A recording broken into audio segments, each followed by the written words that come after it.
What's going on, everybody? This is Mike, or Mike for the win. Welcome to the Truth Table, unapologetically as fuck. Here today we have four friends with four different stories. We have one voice, and guys, we have a special guest with us today, who his name is Pete. So welcome in, Pete. It's so good to have you. But guys, here's the thing: we have zero filter, so you're going to hear a lot of stuff happen here. Okay. And with that being said, we're going to pass it on to Marin. Hello, you guys. I am Marin E. Costa, also the host of Unapologetically Marin, the Cornbread Chronicles. And like Mike said, we have a guest tonight. His name is Pete. He runs a podcast. It's also mental health related. It's called Pete versus Anxiety. And he's my mentor, so I'm his protege. He's the first podcast I ever went on, and he was my very Yep. first guest on my podcast. So it is exciting to have him as our second guest on the Truth Table. And Pete, we're just going to just throw you into the water swimming. Go ahead and let you introduce yourself and tell us about your story. I am Pete, host of Pete for Anxiety, as you already know. I am Marin's mentor. Me and her have actually met through TikTok, interesting, it was enough. But yes, I run a mental health podcast. I started this thing as a journey on my own path. It became something bigger than I even realized it could be. Day one posting turned out to be 150 different responses. Clearly, the need was needed there. Now we're 400 episodes into this thing, and it's still going even longer. So, but a little bit about myself. I was abandoned at 10 years old. I deal with anxiety and depression. I have ADD as well and things like that. So, it gets more interesting as we go. So, And you had another podcast before that, but you kind oh, of. that's right. Yes. That's funny because I do have another podcast. I am also the co-host of Voice of the Voiceless, which is more based around like stories, so there's not just mental health side. We're going to go with, what if you had a story to tell, but you wanted the option of not being known? So, some stories are just too hard for people to want to take ownership for, but they want other people to know they're not alone. So I have another podcast we do, which is, it's been taking off pretty fast too. We're pretty much booking all the way into August now. So. Absolutely. And he says he's the host of that show, but he knows that Maddie Yeah, runs that show. Maddie was also a guest on there we go. Cornbread Yeah. this season, so we really love her. So, did you change? Okay, you also, before you had Pete versus Anxiety, you were already kind of getting into the podcast thing and you switched it. Oh yes. Yeah. So, There is that dark area where I did when I started podcasting. I actually had another show called Pete's Corner Store. So this was a collection of things I'd gone through the years of customer service and all these stories that people thought were too wild to believe that were even true. And a lot of people are listening to this thing. I'm shocked, of just random things. And I decided to change it when I went to we got to Men's Mental Health Month because we decided to do a little research on it, things like that. Because most of the time I don't even research half these things. I just jump into the conversations. So we would just pick record and just kind of go for it. It's me and a couple people. We decided it just wasn't working out between the three of us. So I decided I want to do something else. I know I wanted the podcast, and then I was sitting there thinking about it. And one day it just hit me, Pete versus Anxiety, because every day I battle my anxiety. So that's how the name even came into existence. absolutely. And we can all kind of live with that ourselves. We kind of get the anxiety ridden thing. Um, so you jumped in, you started your podcast because of men's mental health, which is kind of crazy because that's exactly how I started mine as well. Our first episode, we kind of focused on men's mental health, and you were talking about some of the statistics of suicide amongst Yeah. men's mental health. And I've got a lot of feedback about that. People not really realizing, how bad it was. And that's 80% how it is a is. big number. I mean, let's Yeah. think about it. 80% of all suicides are males. I mean, the three of us just being here, even talking, Mike, Anthony, and I, makes the number even go down a slight bit, but not enough because it's insane. It really is that it's that high that we're still not doing something, or we're not having enough conversation about it, or people feel like they didn't even know. Like you just said, people don't even know. They had no idea that these things even existed. Yeah. Because I It's feel not like something very common. yeah, I they feel like have a their lot of the stories too. times when it comes to men who are struggling that bad, we have been taught to push it down, push it down, push it down Exactly. because of society. I know when I started sharing my things and my problems, people suck it up, get over it, so the fuck what? And let me tell you what, it just made it 10 times worse. Yeah. So and I'll be the first to tell you, I tried many times. I was successful many times, and I'm still here, so I'm grateful. But when I did those things, I made sure to be alone.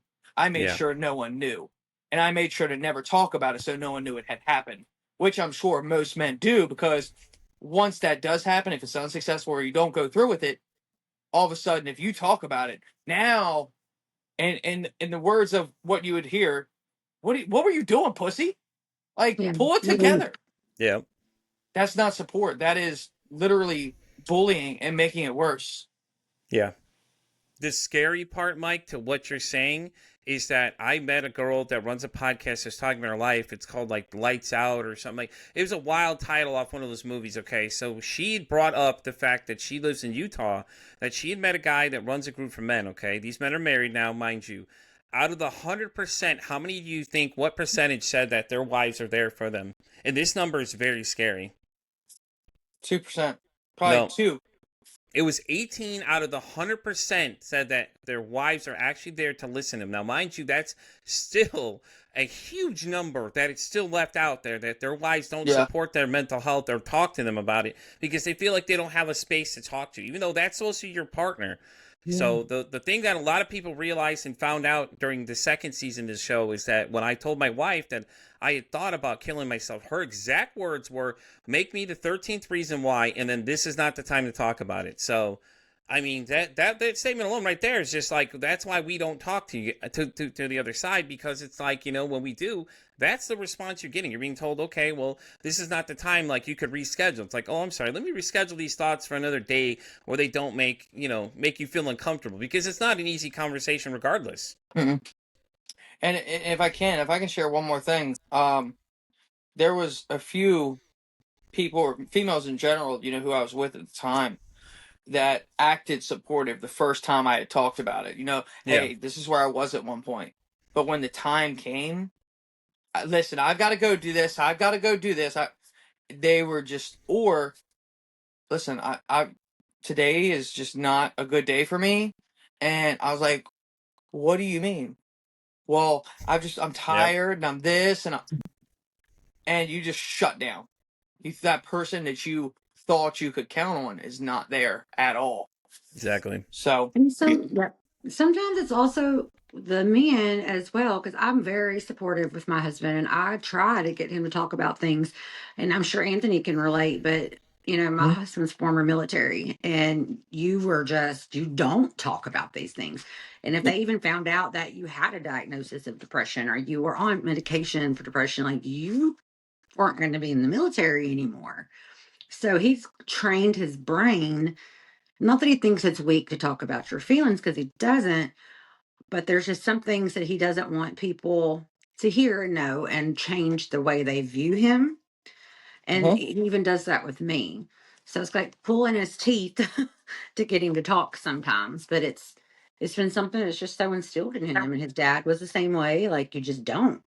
And I would My love to be husband there was for him, saying but last night exactly what Mike was saying. Like, you're just taught from like such a young age as a man, you're just taught to shove, shove, shove, shove, shove. Well, eventually you're not going to have anywhere else to shove anything. exactly. Yeah. Like, it is going to come out eventually. Mhm. He didn't even know what like an anxiety or depression was until he met me. And he finally, like, you would have thought he was dying the first time he had an anxiety attack. Like, he had no idea. I Yeah. Yeah. And Because then it he feels was like you're just having a heart attack. embarrassed. Yes, He it was really is. embarrassed after it happened. Like, and then he didn't want to talk about it. I remember my first anxiety attack. It was only a couple years ago. I had no idea what it was. I always known the feeling of anxiety, but I'd never had an attack. And it happened at work at a time when I'd already gotten clean. I was trying to work. I had so much going on. I had family literally breaking me down, and I'm in the middle of work, and all of a sudden I'm standing there, and this tunnel comes in, and the girls at work, this fear came over me. The girls at work are standing there staring at me, and I can hear them talking. I can't speak. I can't move. I can't do anything. All I know is they're staring at me, and next thing I know, they're walking towards me. The closer they got, the bigger the fear got. Yeah. Now, the first thing that went through my mind is, if they come close to me, I'm hurting them. And I knew these girls. I work with these girls. I love these girls. But the fear, the anxiety had me to a point where I was already drew back. And I knew if I swung, they were not going to be okay. And all I could do was like barely shake my head no and just open my eyes. And that was all I could do. And luckily they didn't come any closer. But after that was over, I got badgered for it. I got beat down for it. I didn't speak about it, but it was the talk of the workplace. It was insane how much I was beaten down, blamed. You're on drugs. You're on this. You're on. I literally just had a whole breakdown. That's all it was, and I didn't even know that. I ended up in the hospital. I ended up in the hospital because I passed out. Um, right after it was over with. I just remember a man came over that I worked with. He put his hand on my shoulder. The moment his fingers touched my shoulder, I don't remember anything else. I went down. That's it. I was out.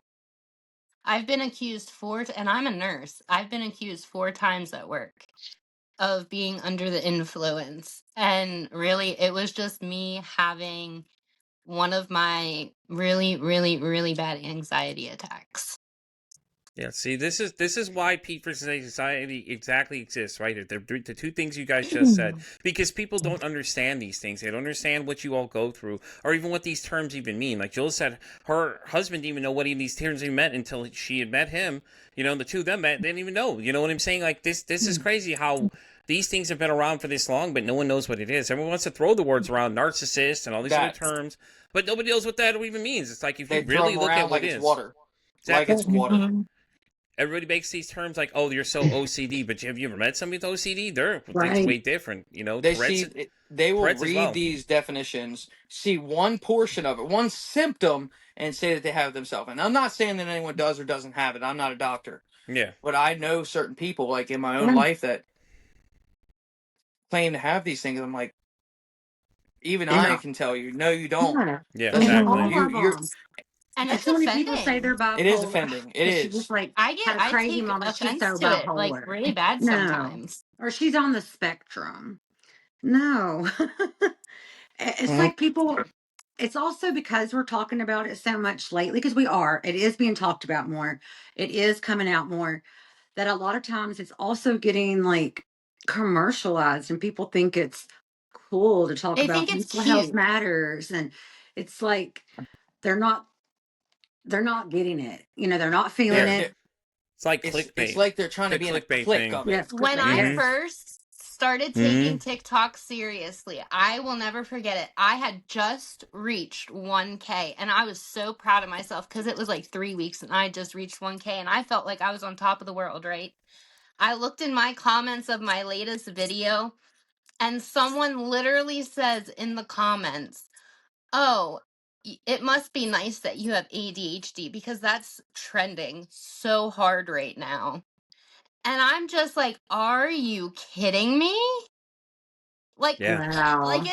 it's not trendy. Like, the shit that I have to deal with, like, on a daily basis, I never hear the end of it at work. You know Yeah. what? I Like, would never wish any of these symptoms on anybody, Right. except for the people who claim to have it. I wish yeah, they could understand it for 1 hour of the day, just yeah, right. Yeah. one time. Not even Get, a full day. yeah, just give them 1 hour with someone Mm-hmm. there with them to help them through it and let them understand what it's really like, because whether it's anxiety, depression, PTSD, bipolar, any of these things, guys, these things can be so scary it can end your life. And Yeah. people throw it Mm-hmm. around like it is no big deal, or like it's a joke, or like it's fun to have. And I'm here to fucking tell you it's not. No. yeah, And that's I like remember there was a year ago, like and this is when I was newly sober. So I took real big offense to this, but they were making fun of a drunk person that showed up for their appointment and they were just like shit talking them and everything. And then on the way home, I thought to myself, it was a really dark time too. I was thinking, I was like, I could just run my car straight into this wall and just yeah. Yeah. never have to deal yeah. with it again. Yep. I Yeah, but mean, people don't understand. But people don't see it from your point of view. They're not. They don't see it from the recovery side of it. You know, even you tell people you're going through recovery, people look at you in a different aspect because they're like, "Oh, well, I remember how Mike or Jewel look differently at the time." You know, they don't give you guys a second chance, even though you're trying to do better. Which I don't get. It's like, why demonize people who are trying to do better? You know, like they act like you chose to do drugs, like it was your decision. You know, like you were either trying to mask something or something happened. You know, and it's crazy. Like the stories I hear are just like endless amounts. I had a woman come on this past season and told me that she was being insulted because she was sexually assaulted. Now let's keep this in mind. Now she didn't choose for this to happen to her. And the things that she's dealing with now, but someone had the nerve to sit there and insult her and make fun of her because she was molested as a kid. It's like, what the hell's wrong with you people? Like, you yeah. act like she chose for these things to happen. She wants to be traumatized the rest of her life. And there was a woman today I talked to. It was, what is it now? Incest is now called SSTA. She came on and we were discussing that, and even that was an interesting conversation because her own brother went to sue her because he was saying she was doing defamation of character to him, and I'm like, what?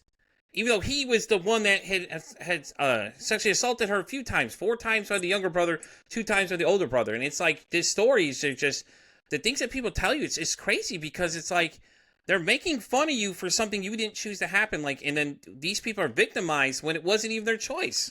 I remember in 5th grade we had a girl that was sexually assaulted, and I don't know how anyone found out, but then all of a sudden you hear kids snickering at her in the hallway, and her parents finally moved her out of the school Yeah. It's like because she people don't she wanted to end it understand, all. yeah, the intense difficulty that it is to have some of these diagnoses. Like for me, for having borderline personality on top of bipolar 2, that's a very uncommon.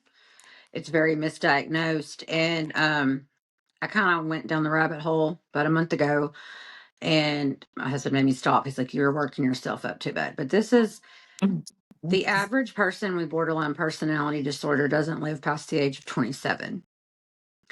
And also, as of this year in Canada, they already it's already illegal. I mean, legal to do assisted suicide for certain diagnoses, but none of them were mental health related, which they shouldn't be. Well, as of last month, 2026, in April, it is now legal for assisted suicide for borderline personality disorder because it's one of the Jesus. hardest mental illnesses to deal with, that sometimes it is just easier to end your life. And now it is legal in Canada for assisted suicide for specifically borderline personality disorder. And no other one, not bipolar, not That's depression, not anything, but BPD, it's legal to have assisted suicide. And it's like, damn. that's It's insane. not just me That who's is. feeling it so extreme. It's like Mm-hmm. their talk about it. That's why you can't just live inside your own head because it's a Yeah. dark place. Yeah, So, I went down a rabbit hole about oh, bipolar because I don't sleep. Apparently, they don't live over the age of 70. So So the I'm one like, that I'm I gonna have die in problem with, early age. the things that I have problems with is PTSD. Yeah. And very, very similar to anxiety, I do get anxiety attacks Yeah. with PTSD, but a lot of it has to do with like something that normal people don't experience. And that's like certain smells or certain mm-hmm. sounds or noises, like a sudden loud crash of something can Mhm. bring back to a memory that makes you feel like you're being shot at, or a certain smell, like the smell of diesel fuel, Yeah. will make you feel like you're back on a patrol again or something like Mhm. that.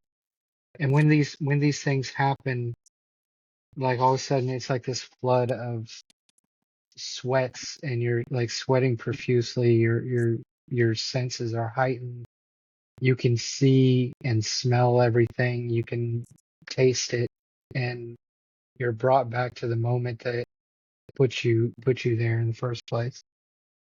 I And and you have one of two things that you can do, and it's either fight or flight. Yeah. Yeah. And for a long time, the way I reacted is I was a fighter. And so if somebody was around me and they got too close to me, next thing you know, I got combative. Not like Mhm. as in like I would actually start throwing hands, but I would what do you call it? I'd be very what do you call very verbally what do you call it? Aggressive. Aggressive. Aggressive towards Yeah, definitely. and I, then it got to the point that I started to realize that there was nobody like nobody was actually doing anything to me. Everybody else was just living a normal life. And so then I started thinking, okay, I'm just going crazy. Mhm. And so I would remove myself from situations, and then it got to the point that I would avoid going to places that had a large crowd of people. I would avoid doing certain things because I knew that I would end up going through these You knew when what do you'd you be call it, these triggered. experiences. Triggers. Yep. And so everything that I used to find pleasurable or fun to do, I couldn't do it anymore because of that. Yeah. And I so then I alienated myself yeah. from people. I basically became a recluse. Even to this day, it's still hard for me to go and do some things out there in the world, and I have to force myself. I have to tell myself there's nothing wrong. You're not going to experience anything. There's nothing out there that's going to hurt you. But at the same time, it's still in the back of my head. Yeah. So, like you're saying, Anthony, about PTSD, mine is something I have yet to be able to figure out exactly. I think besides stress, there are smells, there are sounds, there are. The one day I heard something drop and crash. For those who know, I was an addict for a lot of years, living in the streets. Like I was not, on the ground. Like we were all over the place, big time doing things. And when I heard something drop, I was working that night and I had, my gun with me. The moment it dropped, that gun came out and I was pointing it. There was another time where my PTSD usually kicks in at night when I'm sleeping, which is very strange because I'll hear things in my ear, making hissing noises, talking, whatever it may be. Feels like people are watching me while I'm asleep. I'll wake up, or I'll have a dream. Let me go here. I'll have a dream where, as a kid, I was RAP. Well, I was raped and very viciously for a long, long time. I will wake up, and my brain has tricked me into thinking that just happened. So the feeling of being beaten, bit, burned, and my all my areas are in pain. That is the weird. Your brain is so powerful that it makes me feel like that all just happened. There was even a night I woke up where I thought something was going on. I felt like I went back to one of my suicide moments. I woke up, reached in the cabinet, grabbed a gun, and put it to my own head. And before I realized, I just caught myself before I pulled that trigger and started to come to, because a lot of times you don't know where you are. And I immediately got rid of that thing, and I haven't had one since. And that's a scary thought because I Mm. would have, if I would have done that, I wouldn't even known I'd done it because of mental health. Yeah. Yeah, Yeah. Safety plans. right. Yep. Yeah. I can't I even have have one a of white those. phone charger. I mean, as stupid as that sounds. Hmm. Anytime I'm Right. around, 'cause we were just discussing, that part of my story before about, when my ex-boyfriend went to jail for trying to strangle me. Hmm. And I can't even own a white cell phone charger at all. I mean, it's not really stupid. It's what you remember it from the moment. Just like Yeah. Anthony said, certain things Yeah. set him off, So, and he doesn't like large crowds. It's just PTSD. A lot of times people don't even understand what it really is Mhm. because Yeah. yep. remember in the '90s we used to call it shell shocked. Hmm. And it was mostly only military people that had it, and then it was came out that other people could get it too. So And another you one of never those things even know that's all really your triggers misses. either. Exactly. You See, when you, I Right. you hear literally could weird get a breath trigger right now. noises, when I hear weird breath noises, Hmm. that Yeah. like that noise that I heard Scott make like before he stopped breathing, Yeah. when I hear something that sounds like that, Hmm. I I immediately like freak out and start panicking. Yeah, I believe it. Yeah. Yeah. I I kind of I can relate to that because certain things happen. Like let's say I wake up from a nightmare. That's one of the things that I have quite often is the repetitive nightmares of the things that I experienced in Afghanistan and Iraq. Is I'll wake up and I'll feel like I'm still there, and then I get this sense of urgency, like I need to be on guard because something is happening. There's been many times I'm up until 3, 4, 5 o'clock in the morning, didn't get a lick of sleep, and I'm sitting there peeking out the window, making sure that nothing bad is going to happen. Yeah. Yeah, I believe it. My anxiety wakes me up sometime in the night. My heart will start racing. I'll wake Oh up yeah. and I'll feel like been running a mile, but I haven't. I'm just laying there, and Mhm. all of a sudden it's just like that feeling. It's like, oh shit, It's almost something's like a heart wrong. attack, right? Yeah, Hmm. Yep. Yeah. That's literally that's how I end up waking up after I hear like all the things that I'm hearing in my sleep. I wake up and I'm so amped up, like I've just been going all day long full speed. I was asleep.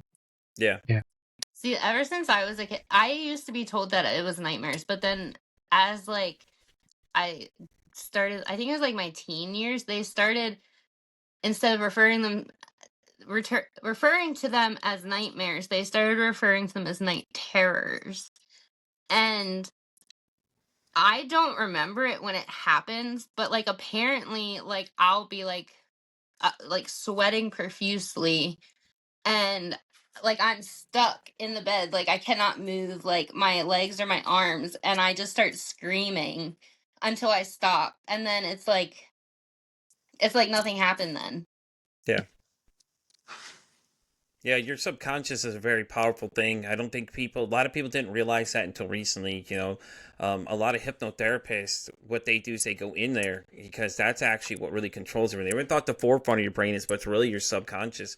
And it's a very interesting thing when you get in there because a lot of the stuff that happens all comes from there. So you don't have any idea what you're doing. Like people tell me sometimes I have conversations with them and I'm asleep and I don't even remember it. Oh, you don't remember calling me?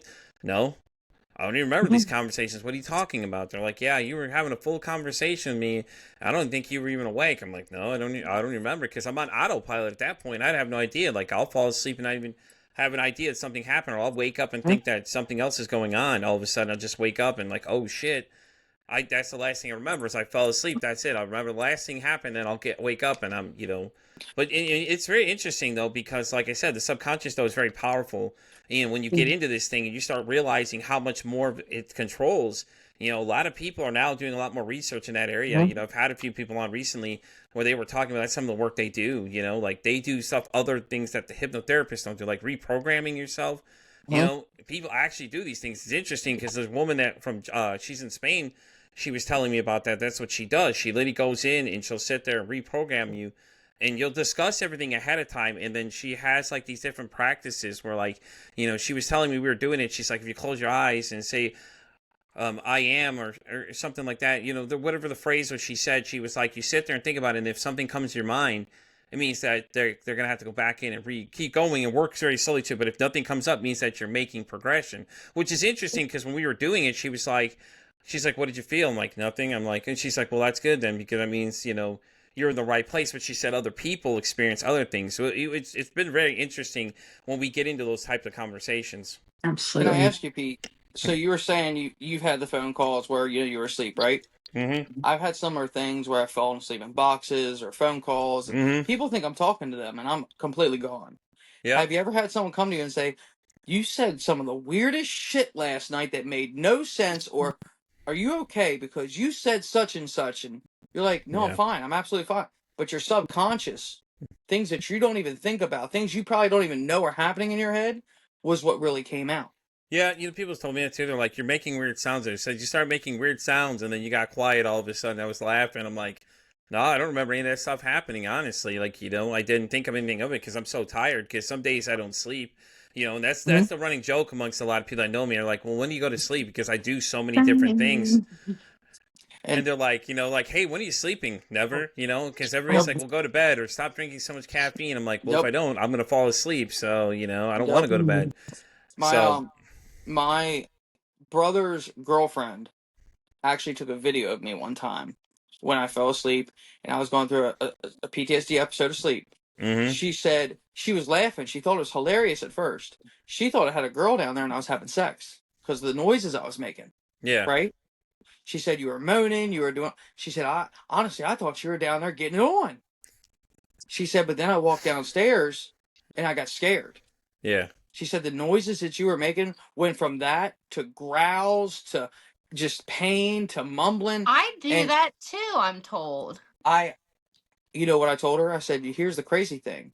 I already know what you're talking about. I was screaming for help the whole time, but couldn't get the words out.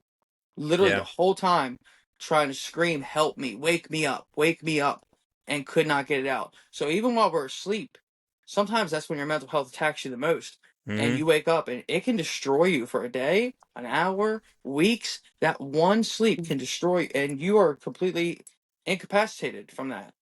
It is a wild, your Yeah. brain is a wild thing. Yeah. Lately, my husband has been saying, I knew, like, ever since I was a kid that I made noises in my sleep. Mhm. Like, and I was always told that they were like moan noises. So I would always get made fun of. I would never go to sleepovers, whatever.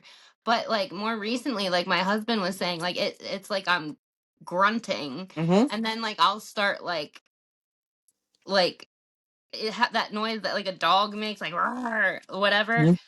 And then he's like, the one night I guess I sat straight up and I started fighting someone, Mhm. and I sounded like a rabid dog. He said. I don't remember any of it. Not a single thing. Yeah. Yeah. Well, But that's I what remember doesn't. waking up feeling extremely exhausted. Mhm. Yeah. I Like I believe it. felt like I ran a marathon and I was like on day 10 of no sleep. Like it was miserable. I don't have night terrors or things like that per se, but one problem that I have, and I can never pronounce it right. You're a nurse, maybe you know. It's called like Wernicke something. Anyways, I developed alcohol-induced dementia, and it's something that's not, reversible. Even though I'm not drunk all the time anymore, but it's something that's permanent now. It will always be that way. And there's so many times where my husband will be like, "Do you remember what you talked about last night? What are you talking about?" Because no, I don't remember conversations. When I never sleep, which y'all know that. And when I finally sleep, I completely black out. Like black out. I Yeah. don't even know how I woke up, and I don't even know when I went to sleep. It could have been a day and a half before then. But not being able to remember conversations or remember what you did the day before is scary, because it's also something that what I deal with the most is that I did this to myself. I didn't just develop it because of a traumatic experience. It wouldn't have happened had I not been so deep into the alcoholism that I allowed Yeah. But myself to man, get so far Yeah, gone but think that there's about parts of my what brain you that can't deal get with on back. a daily basis, though, man. You have Yeah, BPD and bipolar 2, yeah, and when you put them side by side, a lot of times that's why it's misdiagnosed, because BPD and them run basically essentially the same, except for BPD is a way longer list when you yeah. really get into the things that you guys deal with on a daily Mhm. basis. So, I mean, at the same time, yes, you did it to yourself, but you didn't do it purposely because you didn't Right. know what you were dealing with either. Oh, and Because the no. once, things that you went through, you didn't ask for to happen to you in the first place, which caused a Right. lot of these things that, which exactly, then you had to mask. So you Right. have to give yourself Mhm. grace, and that is yeah, one thing people like. You've got to give yourself a little bit of grace. yeah, Yeah. So moving yeah, on from that, Pete, you were talking about having the hypnotherapist on there.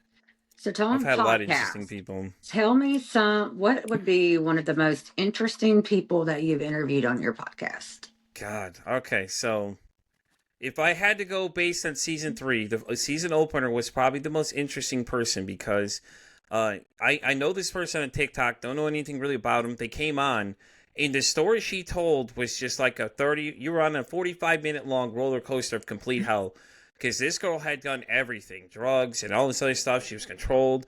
She literally says 30 minutes into this interview that she drank bleach and cut her wrist. Like the sequence was, well, she was bullied so bad, she came home, went downstairs, said, I drank bleach, I cut my wrist, and I was laying there for dead, and my brother came and got me. And I was just like, wait, what happened? Like the sequence of events just happens, and you're just like sitting there like, wait, what the hell did she just say to you?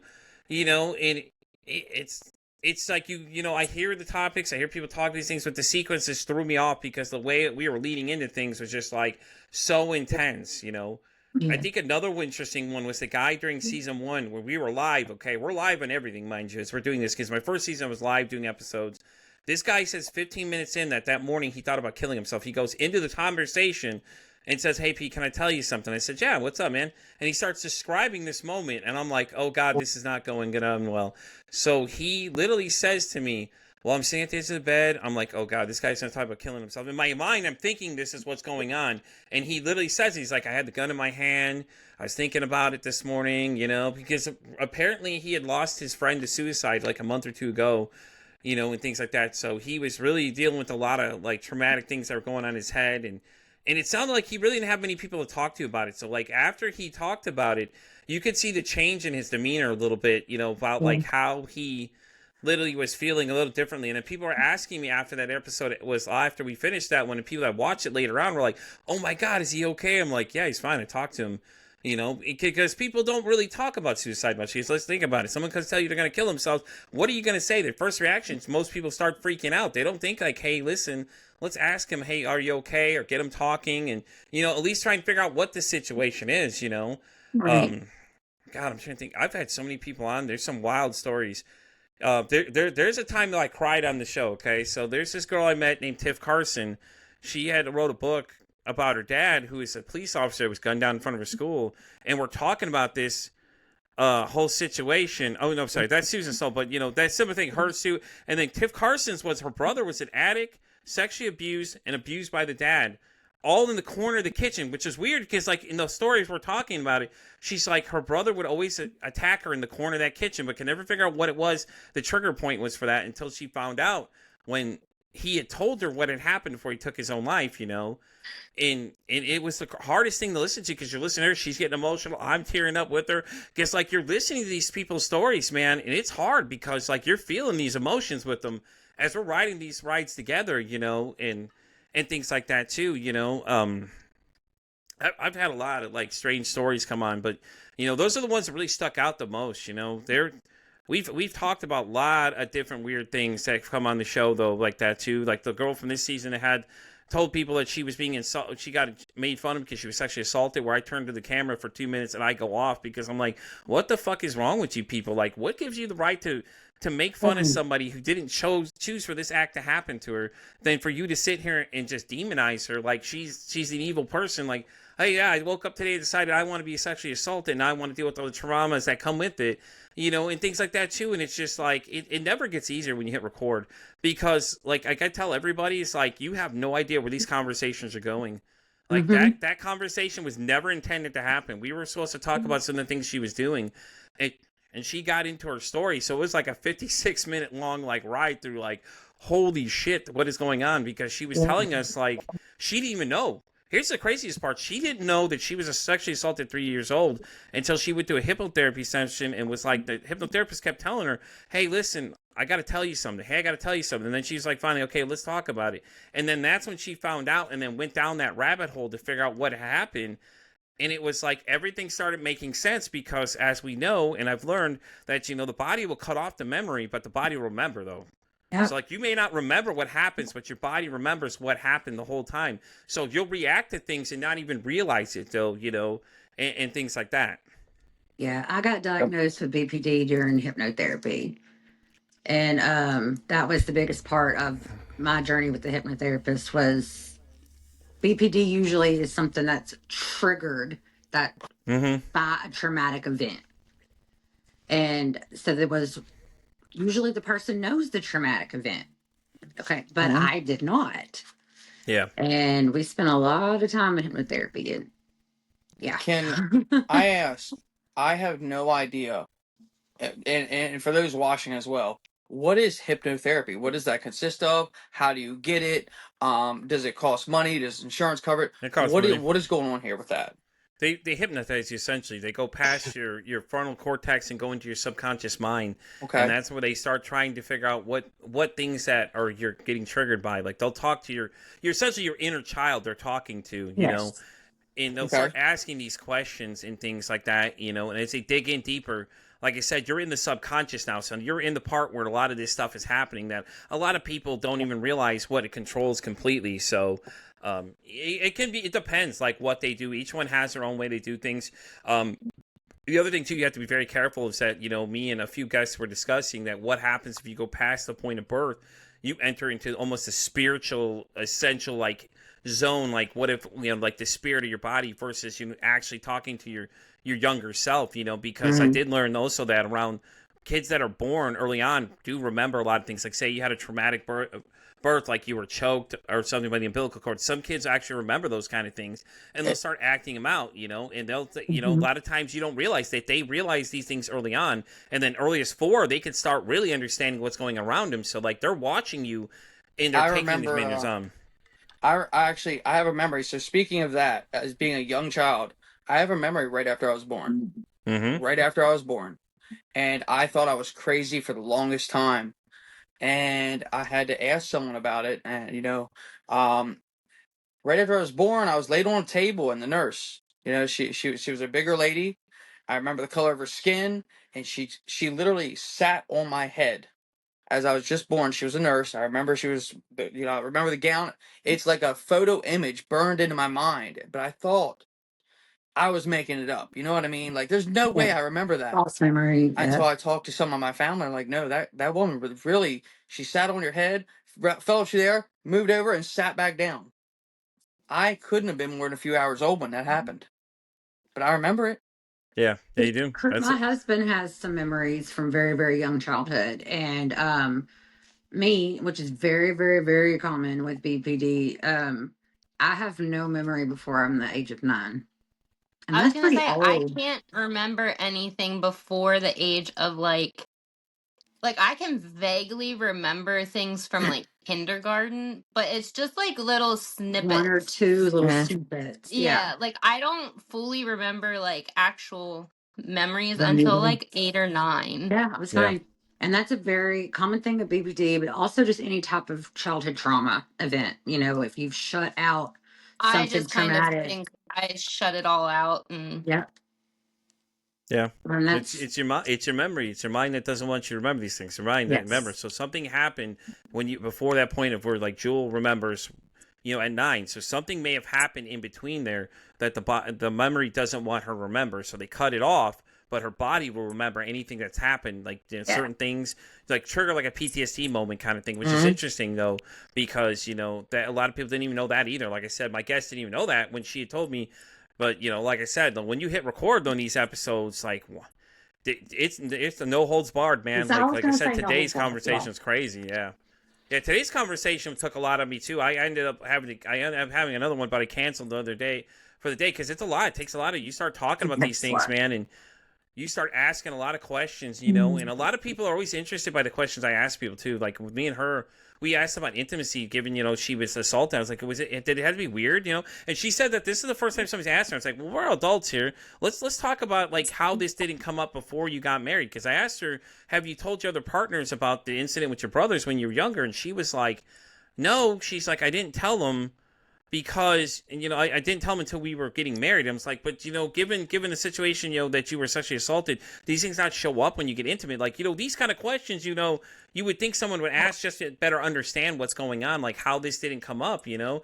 And she was telling me about an incident when she was 17 during, yeah, she was more ashamed because she wasn't a virgin. She didn't want to tell the person, you know, and things like that. And it sounds weird, but you got to think though, where she was growing up in the 70s, that was a big thing for people. Like your virginity was a big thing, you know. Like people looked at things in a different aspect than we do nowadays.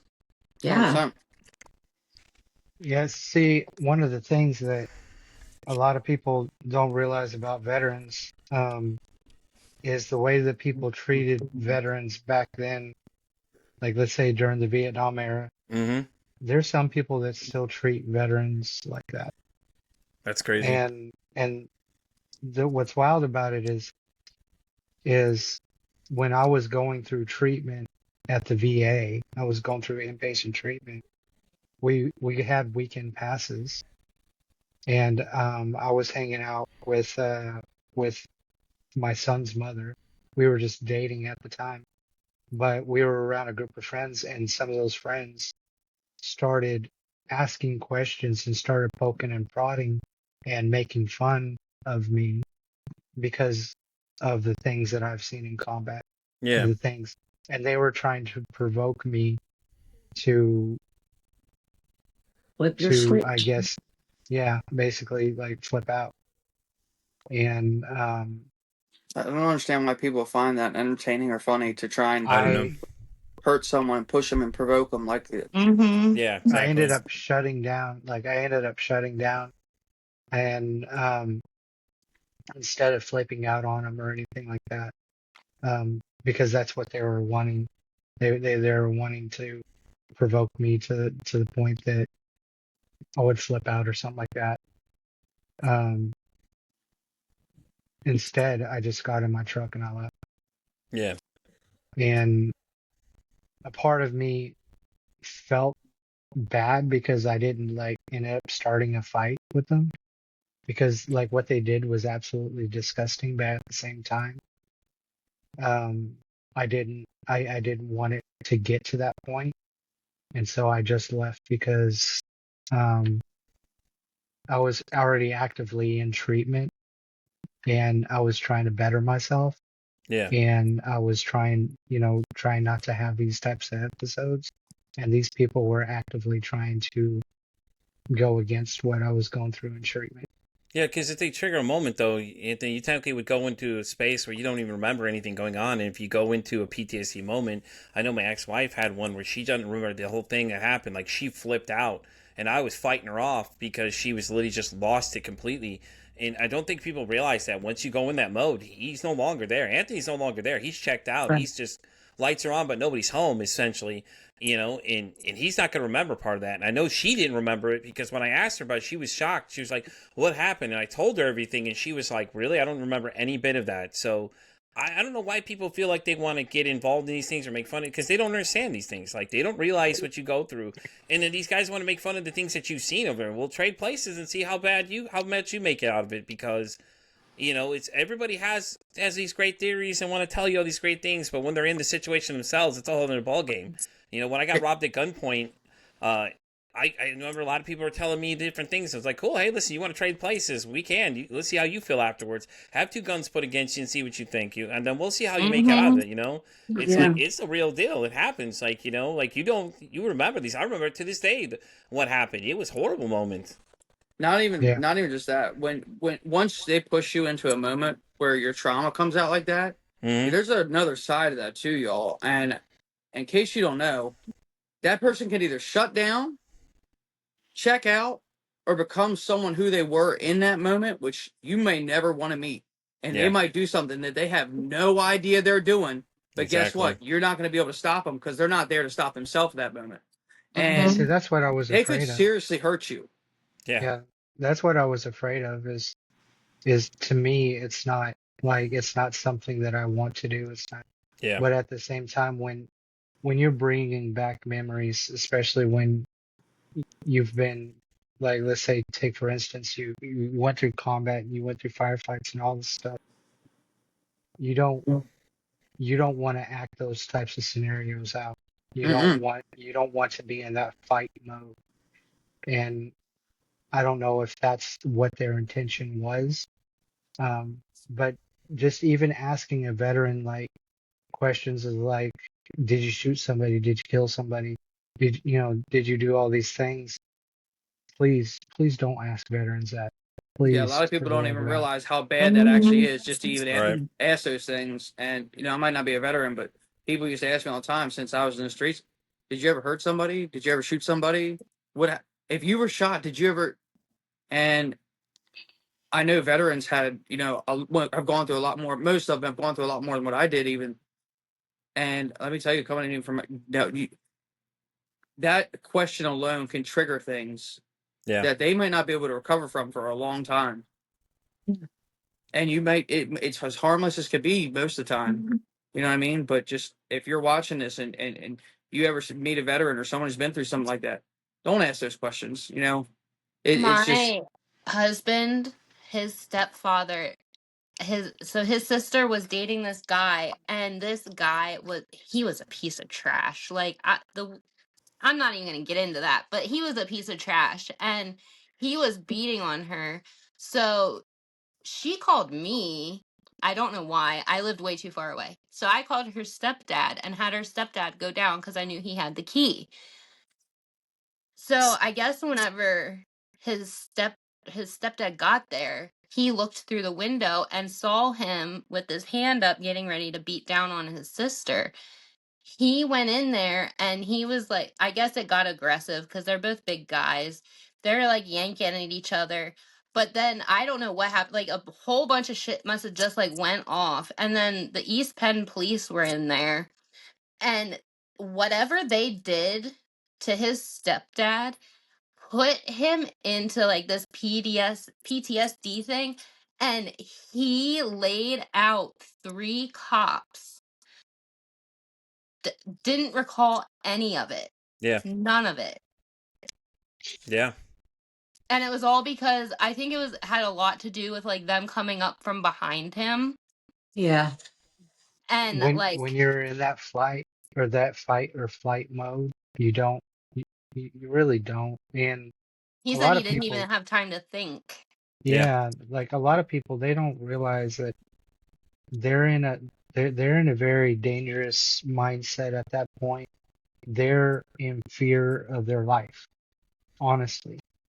And when you're in fear of your life, you have that fight or flight mode.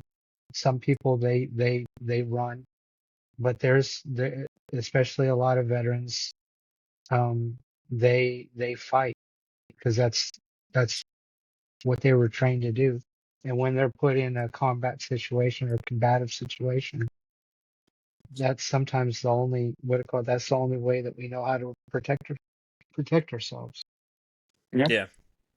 And I'm kind of like, my situation is a little bit kind of the opposite.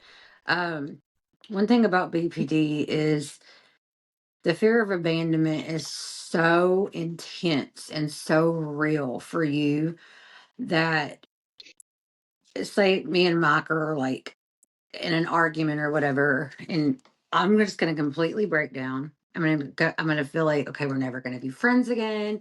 He hates me. He's going to want to ruin my life. Look at me and my husband getting in a stupid argument over something as silly as he flooded the kitchen the other day because he left the water running when he went outside. And he came in and he was like, "You can't hear the water running. Oh my God." He screamed. My husband doesn't scream at me. Literally broke down. I'm like, my husband thinks this is my fault. Everything's my fault. Everything's always been my fault. And I go into like crying my ass off and a hump of depression, all because I was screamed at for like 2.2 seconds when I know he's just freaking out because our literal kitchen is flooding right now. And Right. but the fear of abandonment is so intense that I will break down, but I can't recover right away. And it's a physical thing. Like after the fact that that was over with and he apologized, he was so sorry. And because he knows what triggers me, he knows my triggers and he knows he broke them by screaming at me.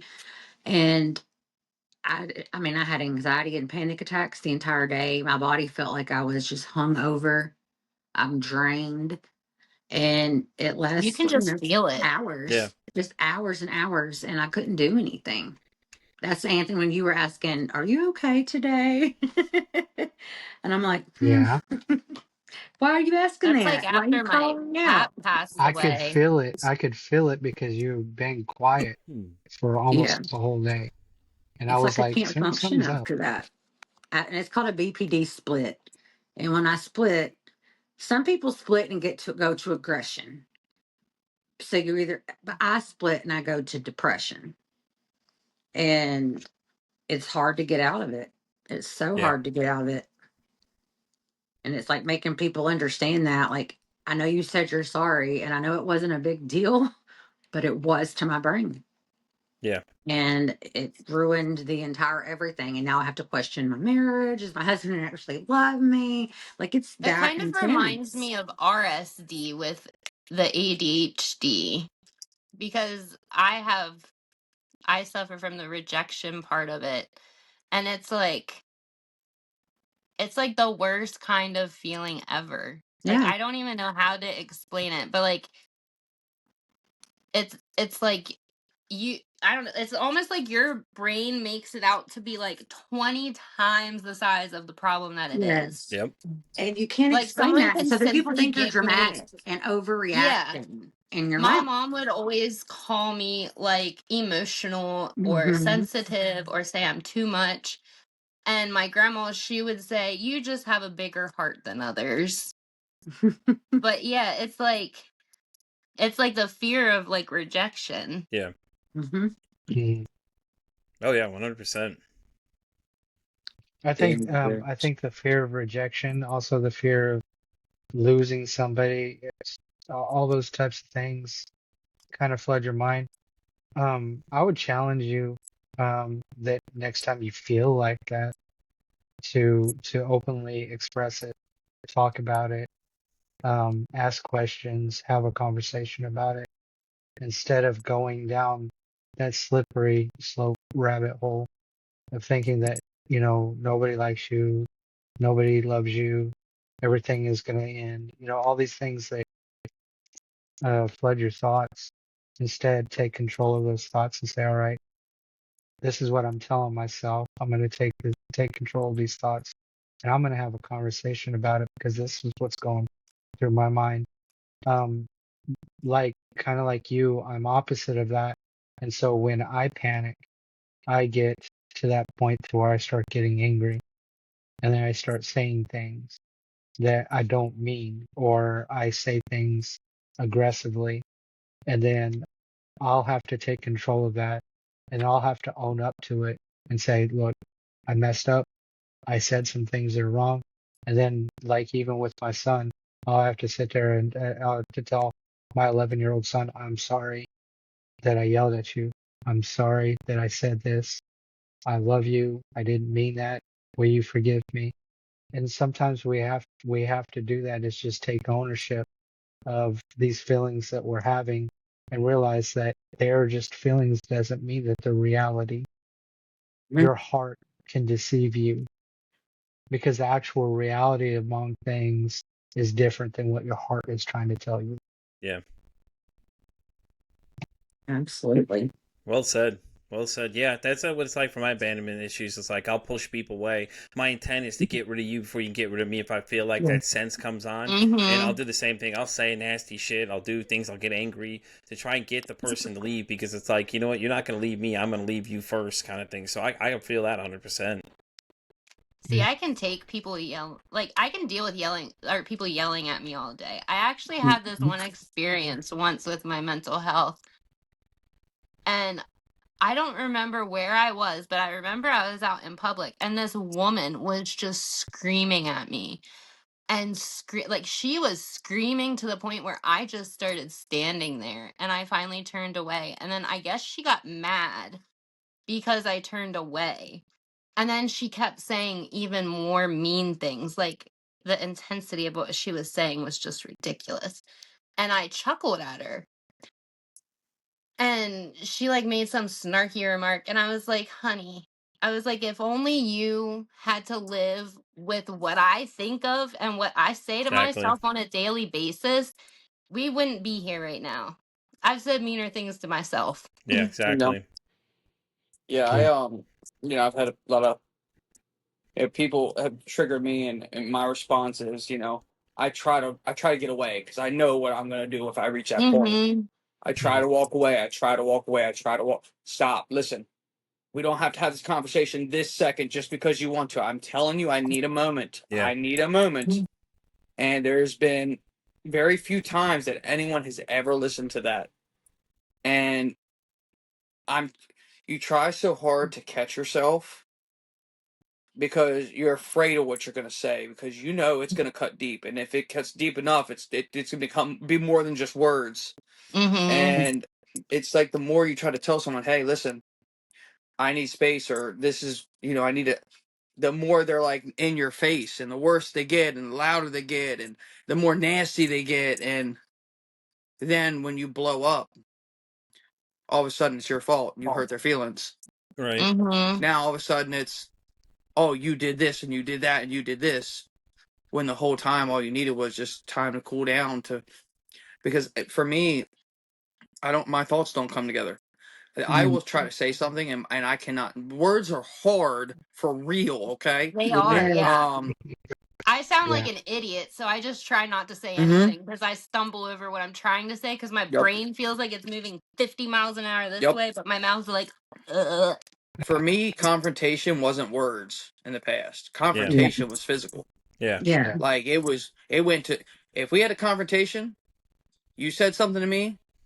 After you opened your mouth and I realized what was coming, I was swinging, or I was doing something. We'll just put it that way. Yeah. Right. And so for me now, it's like my brain has been trained for that. So I'm trying to jumble around how to speak. So if you say something to me, I'm like, give me a moment, let me process that, so I can speak back to you. But I don't.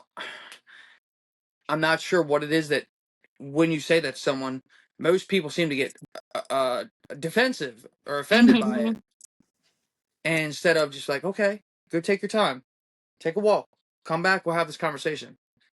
So that's where it ends up happening. But it's always the person who has the mental health problem. That's who's always at fault. Is yeah. I've gotten that. I've gotten that. Mm-hmm. Because I was just thinking, like, when he was telling his story about those people picking on him, yeah, they could have been doing that. And what if they would have gotten a reaction out of him? Right. They would have been the ones crying boo-hoo to the cops all They the way do. home. And then it would have been, they would have blamed he-who. Yeah. Well, Yeah. they got what they Crazy. wanted. Yeah. That was the point of the like when I was talking about that earlier, about when I was saying how they pick until you blow up. That was the Mhm. one part I left out. Like I promise you that the moment you do it, you're at fault. Yeah. Mhm. And it's not only your fault. Guess what? If they call the police, guess what the police say? You're at fault. Mm-hmm. And that's not okay either. Yeah. And I get you. We are in charge of our own actions. I understand that 100%. But at the end of the day, if you've tried and you've tried and you've tried, and you're being pushed, and mental health is not. There's no rule book that says, "Hey, this is what you got to do to not do this." This different. You can have the same situation happen 3 days in a row and have 3 separate reactions to each one. Yeah. Mm-hmm. Yeah. Our mental health is not the same. The way we react to things are not the same. Our recovery is not the same. Healing is linear, and it's different for everyone. So even, Yeah. I mean, we can have went through very similar stories or have very similar diagnoses, but the way we react is going to be completely unique to us. And we usually don't even know how it is we're going to react until it happens. Yeah. But Exactly. we've talked about some really good stuff this evening. And Pete, if you had one, final thing you wanted to say to people that are listening, when it comes to mental health, and especially men's mental health and the different things that you brought up with your anxiety, just give them a word of advice, a word of hope. Talk What more would it about be? your mental health. I can't say this enough, guys. I mean, at 80% men committing suicide, we got to do something now. The statistics are too high. It's not even just men; it's just people in general. And listen, hey, we have these great things called cell phones. Let's try using them to do some research about what other people deal with instead of demonizing other people for things that they deal with. Like you have the internet, but you don't use it to your advantage. We all want to sit there and demonize everybody, but do we really look at the other side of the coin and see what these people deal with? And it's great to have all this computer in my hand, but am I using it for good? No, hell, 90% of the time we're not. When you could easily understand what someone deals with, like Marin and everybody else deals with here in the group here. You know what I mean? Like, you don't understand what these guys are doing, but a little research will get you a better understanding. And it doesn't kill you to learn something. We learn new things every day. Why not take it and learn it for the better and try and change these things and talk more about this stuff? Not only that, by the way, guys, there are literally meetings that you can go to Exactly. to learn from people yourself, or to learn from the family members of people who have people in their family with these diagnoses, or even if it's addiction or whatever it may be. There are meetings for everything. Exactly. You Yeah. look on that thing, use ChatGPT to look up, hey, where's a meeting for this? I promise you're going to find one within an hour of your area, most likely. Absolutely. Yeah.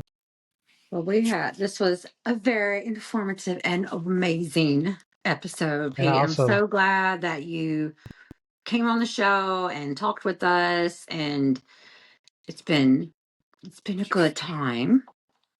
Jewel. It's been a great time, guys. I appreciate y'all having me. It's been fun.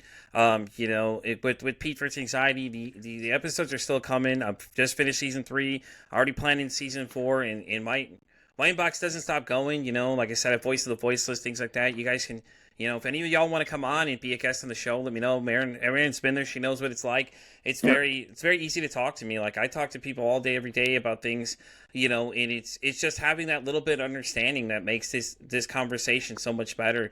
I've been looking at the statistics. I'm being heard in, like, what did I look at? UK, Germany, all as far as Australia these days, and people are listening to me just have this conversation, and all we're doing is we're having a discussion about your mental health or someone else's story or somebody that's doing something else in these fields, where if dog therapy isn't your thing, I have over 400 different people that have been on this show. I guarantee somebody's going to click with you with something that they're doing that may be better for you. Right. And then Pete and I Pete, are I'll tell you also right. involved in the Mental Health Wednesdays. We do the roundtable on the Uncle Jimmy Yep, podcast, Uncle Jimmy, yep. where several of us mental health advocates and podcasters get together, and we kind of just talk about different subjects and different things. So if y'all ever want to join us on a Wednesday, y'all are welcome to do that too. Yeah, especially Mike and Jewel. You guys said you were you guys were in recovery, right? You might want to meet one of the guys on the panel. He actually has a method called the Sober Method.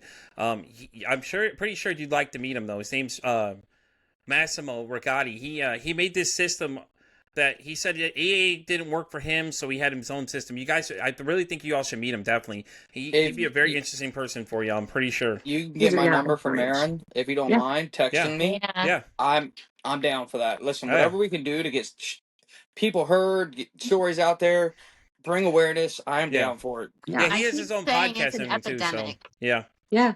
It's turning into an epidemic. We need to handle it now. Mm-hmm. It's gotten no better. It's only gotten worse. Mm-hmm. And it seems like the worse it gets, the more people shy away.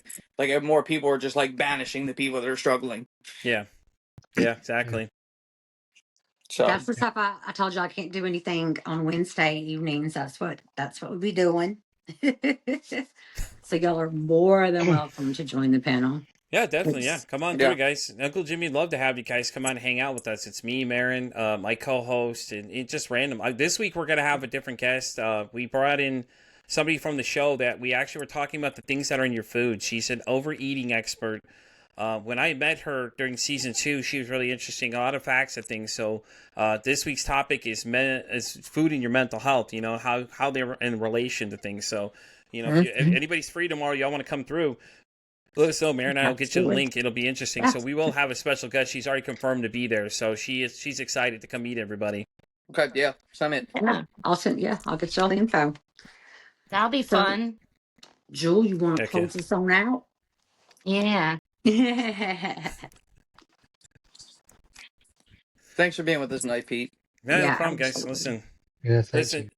Yeah, definitely. Listen, anybody wants to listen to the show, Spotify, down the Pandora Radio, I'm everywhere that you can be, because I'm now limited to where I can be, you guys. You want to be a guest on the show, reach out, all that great stuff. Reach out direct to any of my socials, or just hit me up, PeteVersusAnxietyPodcast.com. Understand, I get your emails. I'm one person. I get like 20 to 30 emails every week of different people that want to be on the show, and I've only have so much time I can do at this point. So, but I really appreciate y'all inviting me to come hang out, guys. It's been real great. Yeah, absolutely. Anytime, Pete. Thanks for joining us at our table. No problem. You always have a space at the truth table. Yeah. Just have to pull up a seat. There you And go. And if anybody out there is feeling any type of certain way and you feel like you don't have anybody to talk to, there's always a number that you can call, I'll be up for 988. 988, and there's always somebody there that's willing to listen to you. Yeah. Listen You to don't your always story. have to call. You can chat with them too if you go to their website. You can Or text. text them. You can text them. text 24/7, 365, and always check on your strong friends. That's how I always check on your strong friends. They're the And ones. just know that if you call 988, it doesn't necessarily mean that you're going to get committed. No. Right. Because that's what That's a people good think. point. I'm not gonna lie. I'm glad you said That's what that. people 'cause think. Check on your No. strong friends. And Yes. Pete, what do you always say? Listen, as I always say, guys, don't ask how your day is. Say, hey, how's your mental health? How's your mental health? And on that note, we'll see you at the table next week. Thank you.